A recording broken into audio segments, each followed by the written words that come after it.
pertanyaan selanjutnya untuk malam ini dari Kejadian 17 ayat 10 sampai 11. Sebagai tanda perjanjian antara Allah dan Abraham, maka setiap anak laki-laki keturunan Abraham harus disunat. Yang ingin ditanyakan adalah mengapa harus memakai tanda sunat dan bukan tanda lain, dan mengapa perempuan tidak disunat dan hanya laki-laki saja. Saya baca ayatnya ya, Kejadian 17 ayat yang ke-10-11. Inilah perjanjianku yang harus kamu pegang, perjanjian antara aku dan kamu serta keturunanmu, yaitu setiap laki-laki di antara kamu harus disunat.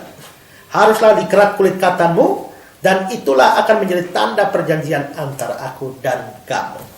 Nah, kalau kita melihat Kejadian 17, maka kita lihat ada perjanjian antara Allah dan Abraham. Perjanjiannya adalah bahwa Allah akan menjadi Allah dari Abraham dan keturunannya. Ya. Dan di mana-mana legalitas satu perjanjian itu, misalnya sekarang kita pakai meterai. Nah, pada waktu itu tanda yang ditentukan Allah adalah memakai tanda sunat, di mana setiap keturunan Abraham yang laki-laki itu akan disunat atau dipotong kulit katannya. Ya.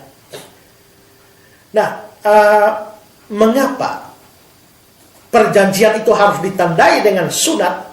Kita mungkin perlu melihat ya, bahwa dalam perjanjian, dalam hubungan antara Allah dan Israel, atau Allah dan keturunan Abraham, seringkali digambarkan sebagai hubungan suami istri. Ya. Itulah sebabnya kalau Israel itu menyembah Allah lain, itu dianggap sebagai sebuah perzinahan rohani. Nah, karena itu maka di sini tanda sunat itu diberikan.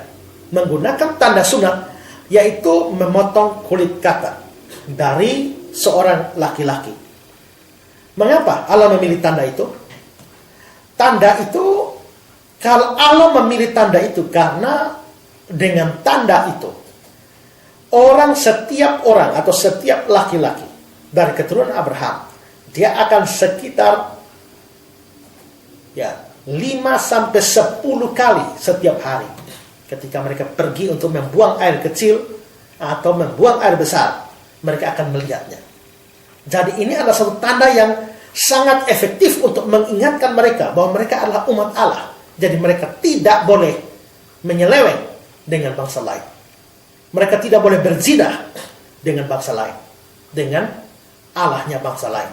Jadi dari situ mereka selalu ini ya, tanda itu, karena itu ada pada alat kelamin dari seorang pria, maka dia akan melihat terus, dan akhirnya ingat akan perjanjian itu. Ingat bahwa dia umat Allah, dia tidak boleh menyembah Allah lain, tidak boleh terseret kepada penyembahan berhala yang adalah perzinahan secara rohani. Jadi setiap kali mereka mau berzina atau mereka mau kawin campur dengan orang-orang kafir, tanda itu akan mengingatkan mereka. Ya.